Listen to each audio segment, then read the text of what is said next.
에베소서 2장 8절 말씀입니다. 우리 신약 성경 310면에 있습니다. 우리 함께 찾은 본문 합독하도록 하겠습니다. 시작. 너희는 그 은혜에 의하여 믿음으로 말미암아 구원을 받았으니 이것은 너희에게서 난 것이 아니요 하나님의 선물이라. 한 번 더 읽겠습니다. 시작. 너희는 그 은혜에 의하여 믿음으로 말미암아 구원을 받았으니 이것은 너희에게서 난 것이 아니요 하나님의 선물이라. 아멘. 할렐루야. 우리 앞뒤자고 이렇게 인사하겠습니다. 새 일을 행하실 하나님을 기대합시다. 행하실 하나님을 기대합시다. 아멘. 영국에서 비교 종교 컨퍼런스가 열렸습니다. 전 세계로부터 모인 전문가들이 기독교의 독특한 것이 무엇인가에 대해 토론하고 이런 질문을 했습니다. 기독교에만 있는 것이 무엇이라고 생각합니까? 기독교가 세계의 모든 종교와 다른 점이 무엇이라고 생각하십니까? 여러분, 이 질문을 여러분이 받으셨다면 여러분은 이 질문에 대해서 무엇이라고 말씀하시겠습니까? 기독교에만 있는 이것, 기독교가 모든 종교와 다른 이것이 과연 무엇일까요? 혹시 예수님의 성육신을 생각하신 분이 계십니까? 하나님이 인간이 되었다는 것, 이 사실이 다른 종교와의 차이를 나타내고 있을까요? 여러분, 사실 여부를 제쳐놓고 일단 다른 종교에서도 신이 인간으로 나타난 것을 말하고 있습니다. 성육신이 아니라면 혹시 부활을 생각하셨습니까? 이 또한 사실 여부를 제쳐놓고 신이 죽었다가 다시 살아나는 것을 말하는 종교도 있습니다. 여러분, 성육신도 아니고 부활도 아니라면 여러분, 도대체 기독교와 다른 종교와의 다른 점은 무엇일까요? 이러한 토론이 한창 진행되고 있을 때 C.S. 루이스 목사님이 토론장에 들어와서 이렇게 물었습니다. 왜 이렇게 소란합니까? 사람들은 기독교가 세계의 종교 가운데 독특한 것이 무엇인가에 대해서 토론하고 있다고 대답했습니다. 그러자 C.S. 루이스 목사님은 이렇게 말씀했다고 합니다. 아, 그거 쉬운데요? 그것은 바로 은혜입니다. 여러분, 시트지에 은혜라고 적으시면 돼요. 은혜입니다 라고 C.S. 루이스 목사님이 말씀을 하셨습니다. 여러분, C.S. 루이스 목사님의 이 대답 여러분에게 동의가 되십니까? 여러분, 아멘이신가요? 우리 기독교와 다른 종교와의 차이점을 은혜라고 여러분도 확신하십니까? 여러분, 다른 종교는요, 무엇을 말하고 있냐면 모든 종교는 다 인간이 공적을 쌓아야만 구원을 얻을 수 있다라고 말을 합니다. 그러나 기독교는 그렇지 않습니다. 우리가 믿는 예수 그리스도는 예수 그리스도의 은혜로 말미암아 우리가 구원을 얻었다라고 말씀하고 있습니다. 기독교는 인간의 공적을 말하지 않는다라는 것이죠. 은혜로 받는 구원, 이것이 바로 기독교의 특성입니다. 사랑하는 성도 여러분, 그러면 구원이 도대체 무엇일까요? 우리는 은혜로 받는데 이 은혜로 받는 구원은 과연 어떤 의미가 있을까요? 먼저 구원의 문자적인 의미, 사전적인 의미는 이렇습니다. 어려움이나 위험에 빠진 사람을 구하여 주는 것. 노예 상태나 곤란한 처지에 있는 사람을 건져내어 자유를 주는 것이 구원이라고 말을 합니다. 또한 구원은 상실된 사람, 망가진 사람, 당장 멸망할 사람을 건져주는 것을 의미하는 것이죠. 그렇기 때문에 여러분, 멸망당할 자신이 자신을 구원할 수 없는 것입니다. 외부의 도움 없이 살아남을 수 없는 사람을 다른 사람이 구출해 주는 것이 구원이라고 말하고 있습니다. 문자적 의미에서의 구원은 이렇다면 그러면 성경이 말하는 구원은 도대체 무엇일까요? 먼저 구약시대의 구원은 주로 어떤 위험이나 악으로부터의 구출을 의미했습니다. 전쟁과 포로, 고통과 사망, 그리고 조롱과 핍박으로부터의 구출을 의미하는 것이죠. 이 구원의 행위가 이스라엘 역사 가운데 출애굽이라는 사건을 통해서 두드러지게 나타났습니다. 그렇다면 신약에서의 말하는 구원은 무엇을 말할까요? 신약에서의 말하는 구원은 영원한 죽음으로부터의 구출을 의미합니다. 어떠한 죽음으로부터의 구출이에요? 영원한 죽음으로부터의 구출을 구원이라고 말하고 있는 것입니다. 여러분, 신약에서 말하는 이 구원은 누구로부터 시작되었습니까? 예수 그리스도로부터 시작되었죠. 그분의 고난과 그분의 십자가의 죽으심으로부터 이 구출이 시작되었습니다. 예수님께서 죄를 사하시기 위해서 이 땅에 오셨고 그 죄값을 치르신 덕분에 우리가 영원한 죽음으로부터 구출되는 은혜를 누리게 된 것이죠. 이러한 놀라운 은혜를 히브리서 7장 25절은 이렇게 말씀하고 있습니다. 우리 화면을 보면서 같이 한번 읽을까요? 함께 읽겠습니다. 시작! 그러므로 자기를 힘입어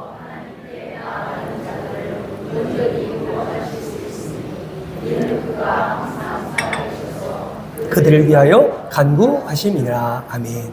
여기서 말하는 자기를 힘입어 라는 말은 무엇을 의미합니까? 자기는 곧 예수 그리스도를 의미하는 것이죠. 예수 그리스도를 힘입어 하나님께 나아가는 자는 반드시 온전한 구원을 누릴 수 있다라고 히브리서 기자는 말을 하고 있는 것입니다. 그러므로 우리는 정리할 수 있습니다.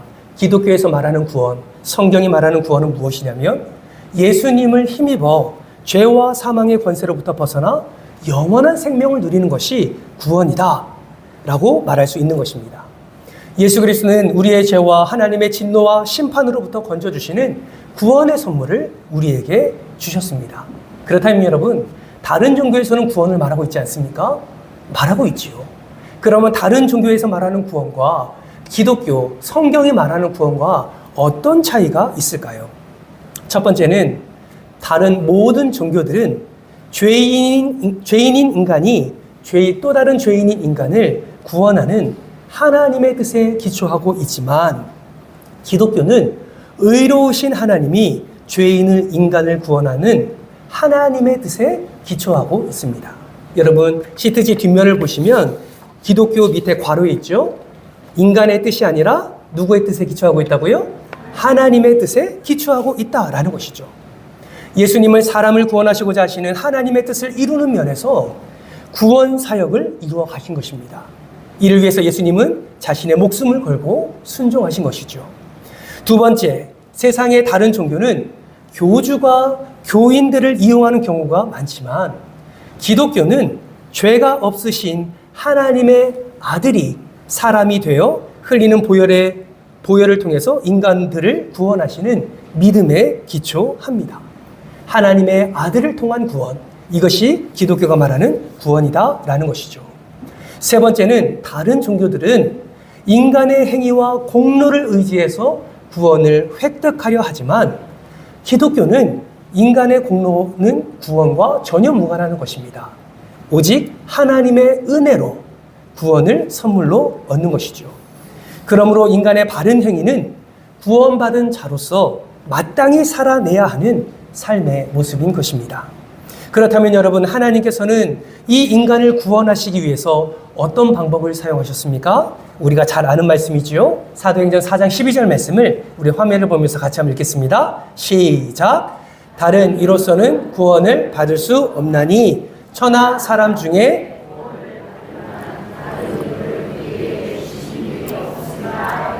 아멘. 다른 말로 표현하면 우리에게 구원을 받을 만한 이름 단 하나를 허락해 주셨는데 그 이름이 무엇이라고 말씀하고 있습니까? 예수 그리스도라고 말씀하고 있는 것이죠. 오직 예수님을 통해서만이 구원의 은혜를 누릴 수 있다라는 것입니다. 그러나 여러분, 세상은요 성경대로 말하지 않습니다. 대표적인 종교가 바로 로마 카톨릭이죠. 로마 카톨릭 제266대 교황인 프란치스코 교황은 무신론자도 착하게 살면 구원을 받을 수 있다라고 말을 했습니다. 그리스도를 믿어야만 구원을 얻는 것이 아니라 예수 그리스도를 믿지 않아도 착하게 살면 그의 인생에 착하고 선한 공적을 많이 쌓으면 구원을 얻는다라는 것이죠. 여러분, 이 교황의 말은 성경이 말하는 바른 복음에서 멀리 떠나 있습니다. 이것은 속임수에 가까운 것입니다. 여러분, 성경이 말하는 복음은 교황이 말하는 것과 전혀 다릅니다. 예수님이 직접 이렇게 말씀하셨어요. 내가 곧 길이요 진리요 생명이니 나로 말미암지 않고는 아버지께로 올 자가 없느니라. 아멘이십니까? 예수님께서는 자신의 그 길을 자신을 그 길로 표현하셨고 진리로 표현하셨고 생명으로 표현하셔서 자신을 통하지 않고서는 하나님께로 나아갈 수 있는 자가 아무도 없다라고 말씀하고 있습니다. 이 말씀은 진리입니다. 오늘 제가 아무리 목사라고 해도 예수라는 그 길을 통하지 않고서는 하나님께로 나아갈 수 없는 것이죠. 아무리 믿음이 뛰어난 자라 할지라도 아무리 장로고 권사라 할지라도 생명 대신 예수 그리스도를 통과하지 않고서는 하나님께로 나아갈 자가 아무도 없다라고 성경은 말씀하고 있습니다. 하나님께서 가장 귀한 그 길, 가장 귀한 그 진리, 가장 귀한 그 생명을 우리에게 허락해 주셨다는 것은 그 어떤 복과도 비교할 수 없는 최고의 복이요 우리에게 최고의 은혜인 줄 여러분 믿으시기를 바랍니다. 여러분 다른 방법이 없어요. 오직 예수 그리스도를 통해서만이 하나님의 영원한 그 진리, 그 생명으로 나아갈 수 있게 되는 것입니다. 그렇다면 여러분 여기서 한 가지 의문이 듭니다. 예수님을 믿어야만 구원을 얻을 수 있다면 왜 예수님은 이 땅에 오실 때 자신의 위대하심과 자신의 전능하심을 드러내지 않고 왜 아기로 이 땅에 오셔서 십자가라는 방법을 통해서 자기 백성을 구원하셨을까요? 우리가 상상할 수 없는 방법으로 우리의 이성을 뛰어넘는 방법으로 하나님께서 강력하게 강권적으로 이 땅에 임하시면 모든 사람들이 그것을 바라보며 하나님의 위대하심을 인정하고 그 앞에 경배하지 않겠습니까? 왜 예수님은 그 쉬운 방법을 택하지 않으시고 왜 이 땅에 가장 연약하고 겸손한 모습으로 오셔서 그 십자가를 통해서 하나님의 구원의 뜻을 이루셨을까요? 이 이유를 여러분 잘 기억하시기 바랍니다. 그렇게 하신 이유는 우리 하나님은 사랑이 풍성하신 하나님이시지만 반면에 공의의 하나님이시기 때문에 그렇습니다. 공의의 하나님이시기 때문에 그 십자가라는 방법을 택하셔서 우리를 구원해 주신 것입니다. 그렇다면 여러분 공의가 도대체 무엇이길래 이 공의 때문에 예수님을 십자가에 못 박고 죽일 수밖에 없었을까요? 공의는 하나님의 성품 가운데 하나입니다. 이 공의는 하나님의 죄에 대해서는 심판하시고 순종하는 자에게는 상을 주시는 것이 하나님의 공의입니다. 우리도 마찬가지죠. 우리의 삶 속에 수많은 죄를 범하는 자들을 하나님이 징계하십니다. 또 하나님의 말씀대로 살아가고 순종하는 자들에게는 하나님께서 은혜를 더해 주시는 것이죠. 왜 이러한 일이 일어납니까? 공의의 하나님이시기 때문에 그렇습니다. 죄인은 그에 합당한 벌을 받아야 되고 죄인은 그에 합당한 하나님의 진노를 받아야 된다라는 것이죠. 그렇다면 죄인들을 향한 하나님의 사랑과 죄에 대한 하나님의 공의가 어떻게 조화를 이루며 구원이라는 열매를 우리에게 허락해 주실까요? 여러분 하나님은 죄인들을 구원하시기 위해서 자신의 완벽한 의를 결코 타협하지 않으십니다. 하나님의 공의를 충족하기 위해서 우리에 대한 죄의 대가를 반드시 지불하시는 분이 하나님이십니다. 그래서 예수님을 우리의 대제사장으로 보내주셨고 예수님을 화목제물로 삼으셔서 하나님의 진노의 대상으로 삼으시고 대신 진노를 받으신 예수 그리스도를 통해서 우리는 구원이라는 놀라운 은혜를 누리게 된 것입니다. 그러므로 여러분 오늘 낮예배 때 우리가 새로운 증인이 되어야 된다고 말씀드리지 않았습니까? 새 일을 행하시는 하나님의 놀라운 은혜를 누린 자가 삶 속에서 새로운 증인으로서의 삶을 살아가야 된다고 말을 했는데 우리는 무엇을 증거해야 될까요? 어떠한 증인이 되어야 됩니까? 따라서 해볼까요? 공의와 더 크게 공의와 사랑의 하나님을 증거해야 합니다. 아멘이십니까? 그냥 사랑의 하나님만 전하는 것은 반쪽 복음만 전하는 거예요. 여러분 공의의 하나님도 반드시 증거해야 될 줄 믿습니다. 아멘이십니까? 여러분 옆에 계신 우리 성도님의 손을 한번 잡고 이렇게 축복할까요? 공의와 사랑의 하나님을 자랑합시다. 아멘. 이것은 홍대원 목사의 말이 아니에요. 여러분 예레미야 선지자도 예레미야 9장 24절 말씀을 통해서 우리에게 이렇게 권면했습니다. 우리 화면을 보면서 같이 한번 읽어볼까요? 시작. 자랑하는 자는 이것으로 자랑할지니 곧 명철하여 나를 아는 것과 나 여호와는 사랑과 정의와 공의를 땅에 행하는 자인 줄 깨닫는 것이니라. 나는 이 일을 기뻐하노라 여호와의 말씀이니라. 아멘. 사랑하는 성도 여러분, 하나님의 사랑과 하나님의 정의와 하나님의 공의를 얼마나 자랑하고 계십니까? 하나님이 이 일을 기뻐하신대요. 하나님이 이렇게 사랑과 정의와 공의를 자랑하는 자, 그의 찬송하는 삶을 하나님이 기뻐 받으신다고 말씀하고 있습니다. 진심으로 바라고 소망하기는 완전한 공의와 완전한 사랑의 하나님을 여러분의 삶을 통하여, 여러분의 입술과 여러분의 삶을 통하여 자랑하는 여러분 되시기를 주님의 이름으로 축복합니다. 이렇게 우리는 성경이 말씀하시는 대로 예수 그리스도를 믿을 때 우리는 구원의 은혜를 누릴 수 있습니다. 그렇다면 구원이 하나님의 전적인 은혜라면 여러분 이것 또한 한번 생각해 보지 않으시겠습니까? 구원을 위한 인간의 측면에서야 해야 할 일은 과연 무엇일까요? 여러분 혹시 신인협력주의라는 말을 들어본 적 있으십니까? 신인협력주의. 신인협력주의라는 말은 천주교의 구원 사상입니다. 이 말은요, 예수님께서는 자기 백성들을 그들의 죄로부터 구원해 주시기 위해서 최선을 다하시지만 구원을 받고 안 받고는 사람들의 자유의지에 달려 있다라는 주장입니다. 여러분, 이게 맞는 말입니까? 아니요. 절대로 맞는 말이 아닙니다. 왜 틀린 말이에요? 성경은 그렇게 말씀하고 있지 않기 때문에 그렇습니다. 성경은 모든 사람이 죄에 빠졌기 때문에 하나님을 이해하거나 찾는 사람이 없다라고 가르칩니다. 모든 이가 죄로 말미암아 죽었기 때문에 하나님의 그 은혜를 전적으로 누려야만 살아날 수 있음을 성경은 말씀하고 있습니다.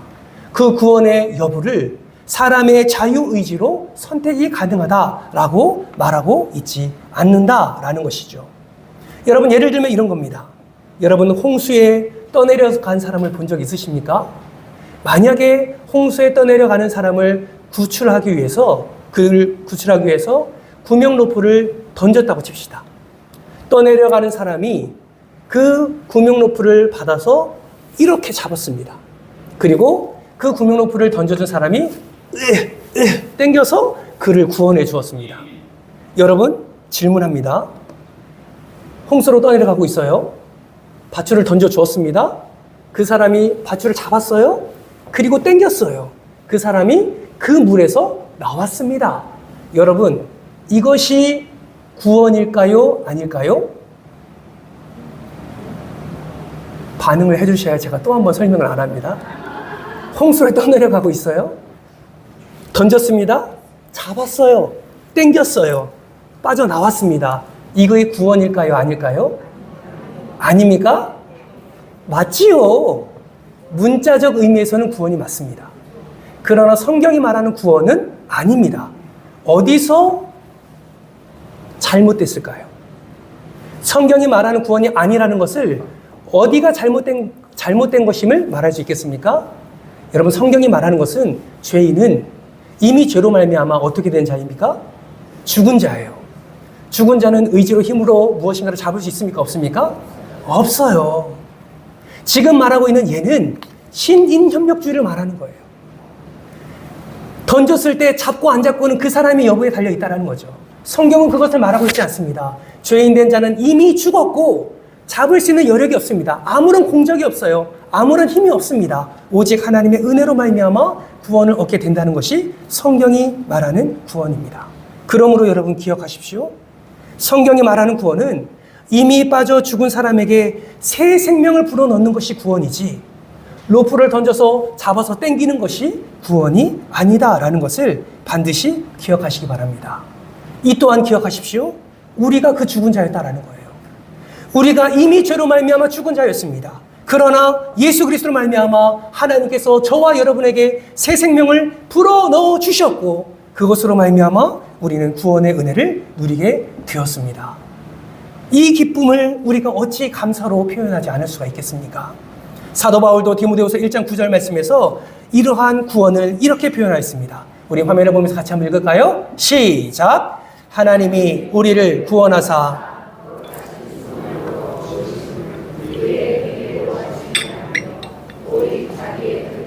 영원 전부터 그리스도 예수 안에서 우리에게 주신 은혜대로 하심이라. 아멘.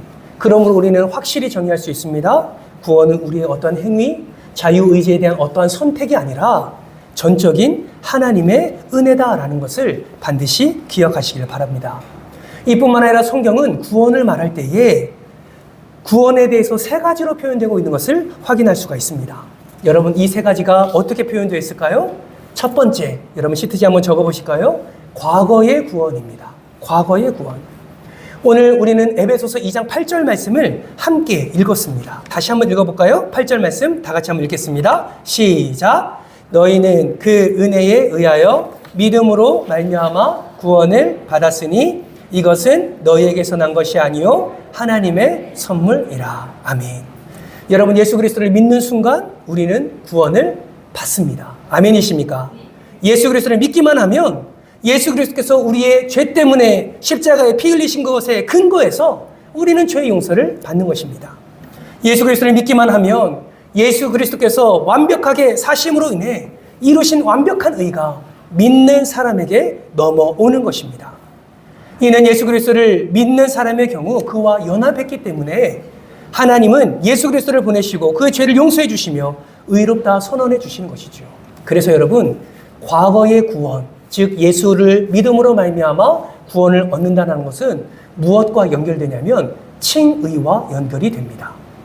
즉 내가 예수를 믿고 구원받았습니다 라는 것은 무엇을 말합니까? 예수 그리스도로 말미암아 의롭다 칭함을 받은 자가 되었습니다 라는 것과 일맥상통한다 라는 것이죠. 그러므로 칭의는 과거의 구원이 됩니다. 과거의 구원은 미래의 최종 구원을 보증하는 구원입니다. 예수 그리스도께서 끝까지 완벽하게 구원해 주시기 때문입니다.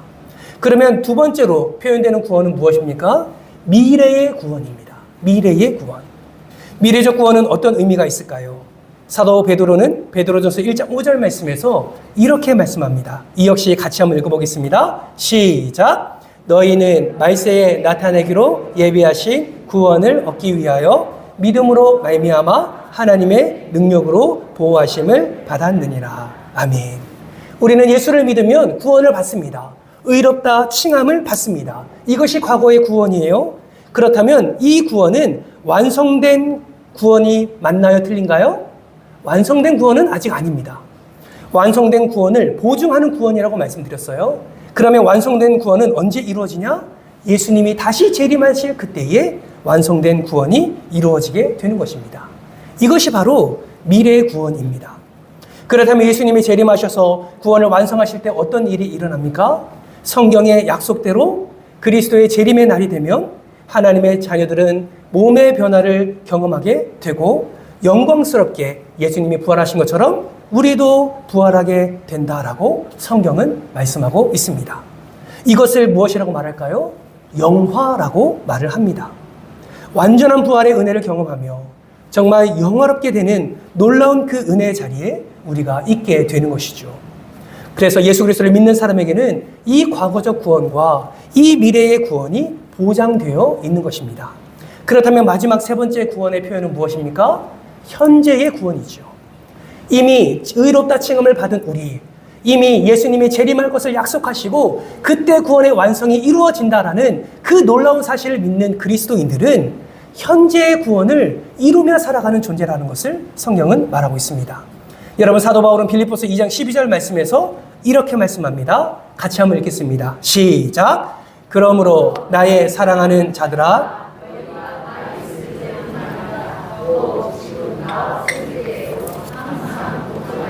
두렵고 떨림으로 너희 구원을 이루라. 아멘. 너희 구원을 어떻게 하라고요? 이루라고요. 어떻게 이루래요? 복종함으로 이루라고 성경은 말씀하고 있습니다. 항상 복종함으로, 두렵고 떨림으로 너희 구원을 이루어가라. 이것이 현재적 구원을 의미하고 있는 것입니다. 대부분의 성도님들은 칭의, 과거의 구원에 머물러 있는 경우가 굉장히 많습니다. 어떤 분은 미래에 다시 오실 예수님의 재림을 확신하며 그 미래에 다시 오실 예수 그리스도를 통해서 이루실 완성된 구원을 바라보는 이들도 있습니다. 그러나 많은 이들이 현재의 구원을 이루어가기를 원하고 있지 않는 것도 보게 됩니다. 왜냐하면 이 구원을 이루어가는 것이 굉장히 어려운 과정이기 때문에 그렇습니다. 그러나 성경은 분명히 말씀합니다. 현재의 구원을 이루어 가라고 말씀합니다. 여러분, 현재 거룩한 삶을 이루어 가는 것, 이것을 무엇이라고 말합니까? 성화라고 말합니다. 그래서 과거의 구원은 칭의, 미래는 영화라고 이야기한다면 현재적 구원은 성화의 과정을 거쳐서 이루는 구원이다라는 것을 여러분 기억해 주시기 바랍니다. 그러면 현재적 구원은 어떻게 이루어갈까요? 성령 하나님께서 우리 안에 내주하셔서 예수 그리스도께서 말씀하신 대로 합당한 삶을 살아가도록 우리를 인도해 주십니다. 그 진리의 길을 갈 수 있도록 우리에게 항상 깨달음을 허락해 주시고 항상 우리를 선하게 인도해 주시죠. 그래서 현재적 구원은 이렇게 이룰 수 있습니다. 하나님의 100%의 은혜와 신자가 100%의 헌신과 열심과 순종함을 통해서 이루어지게 되는 것이죠. 이렇게 하나님의 100%의 은혜와 성도의 100%의 이 헌신과 이 섬김과 이 순종함을 통해서 나아가게 될 때에 우리는 현재적 삶을 통해서도 구원의 은혜를 누리게 된다라는 것입니다. 달리 말하면 매일의 삶 속에서 우리는 문제와 상황의 어려움에 부딪히며 살아가고 있지 않습니까? 현재적 구원을 이룬다는 것은 무엇을 의미하는 거예요? 말씀을 붙잡고 살아갈 때에 때마다 시마다 공급해 주시는 하나님의 놀라운 생명의 은혜를 맛볼 수 있다라는 것이죠. 사랑하는 성도 여러분, 이번 한 주간 동안 여러분의 삶 속에 이 생명의 은혜가 넘쳐나기를 주님의 이름으로 축복합니다. 현재적 구원을 이루어 가시기를 힘쓰시기를 주님의 이름으로 권면합니다. 왜냐하면 그러한 열심 없이는 우리는 구원의 이 은혜를 누릴 수 없기 때문에 그렇습니다. 사도 바울은 로마서 9장 31절 말씀에서 이렇게 말씀합니다. 의의 법을 따라간 이스라엘은 율법에 이르지 못하였으니 라고 말씀합니다. 여기서 말하는 의의 법은 우리가 알고 있는 그 생명과 그 성령의 법, 그 의의 법이 아니라 자기들이 만든 전통과 관련된 법을 이야기하는 거예요. 자기들이 의롭게 여기는 그 법을 말하는 것입니다. 자기 스스로 의롭다 여기는 법을 따라 행하게 되면 이스라엘은 율법, 하나님의 말씀에 이르지 못한다라고 사도 바울은 말씀하고 있습니다. 여전히 세상을 향하여 발걸음을 옮기고 있는 성도님들 계십니까? 여전히 하나님의 말씀의 기준됨을 살아가지 아니하고 세상의 법, 세상의 기준됨을 바라보며 살아가는 분들이 혹시나 계십니까? 여러분, 우리의 삶의 기준은 세상이 아니라 하나님임을 여러분 기억하시길 바랍니다. 우리의 기준은 세상의 방법이 아니라 하나님의 말씀임을 기억하시길 바랍니다. 여러분, 세상의 마음을 두고 세상과 타협하며 세상을 향해서 한 걸음 한 걸음 나아가게 되면 어떻게 되는 줄 아십니까? 32절 말씀에는 이렇게 말씀합니다. 화면을 보면서 같이 한번 읽겠습니다. 시작! 어찌 그러하냐? 이는 그들이 믿음을 의지하지 않고 행위를 의지함이라. 부딪힐 돌에 부딪혔느니라. 아멘. 무엇을 말합니까? 하나님의 말씀의 기준대로 살아가지 아니하고 자기의 의의 법에 따라 살아가는 자, 자기 스스로 의롭다 여기는 것을 붙잡고 살아가는 자는 부딪힐 돌에 부딪힐 것이다 라고 성경은 말씀하고 있습니다. 여러분, 여기서 말하는 부딪힐 돌은 무엇을 의미할까요? 그 다음 33절은 이렇게 말씀하고 있습니다. 이 말씀도 같이 한번 읽겠습니다. 시작! 기록된 바 보라, 내가 걸림돌과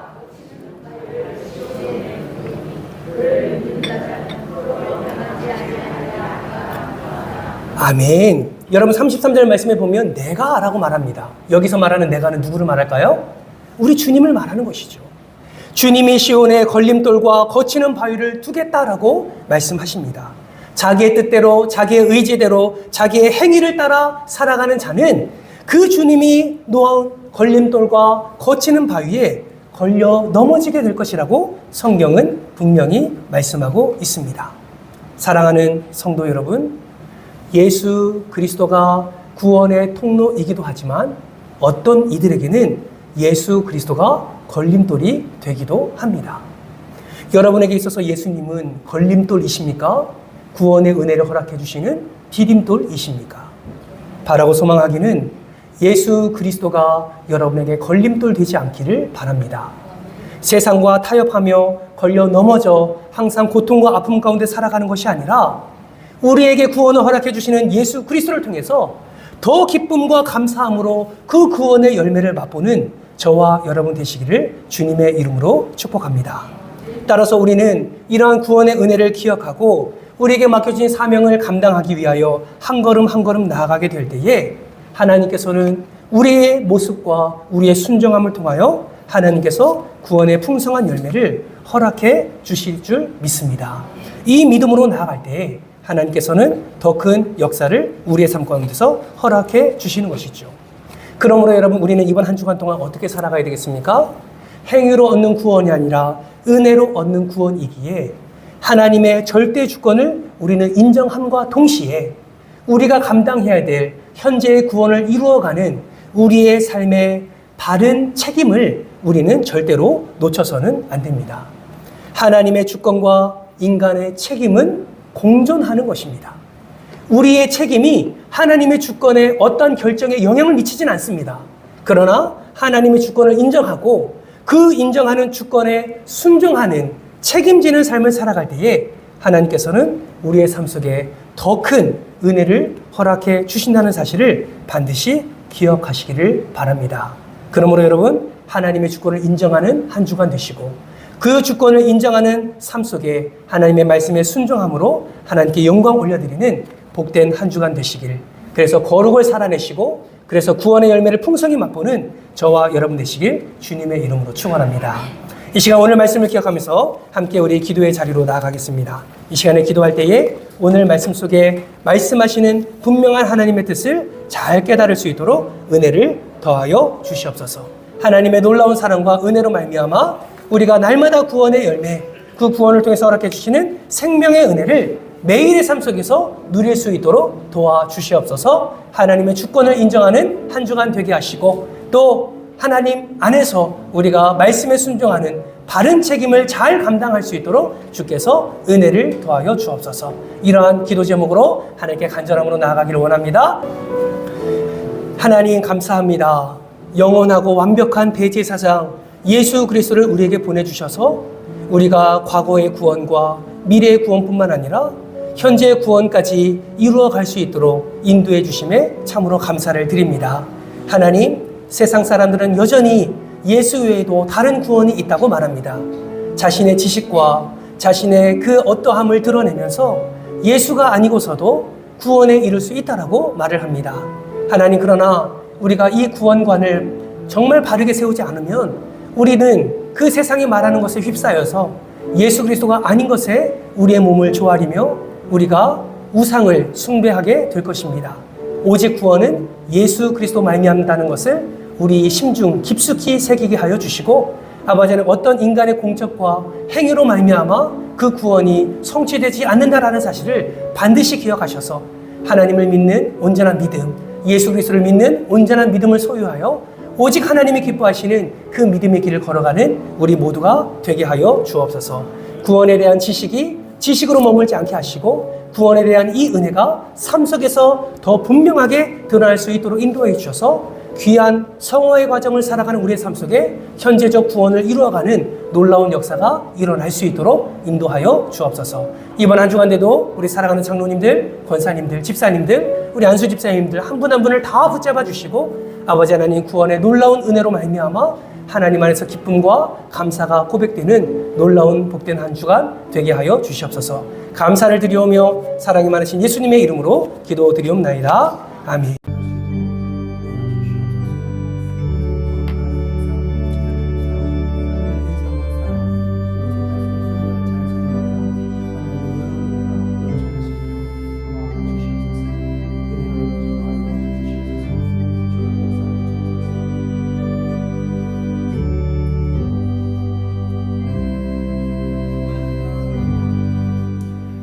우리 인사교제를 마치겠습니다. 한 주간도 승리하십시오. 인사하겠습니다. 한 주간도 승리하십시오.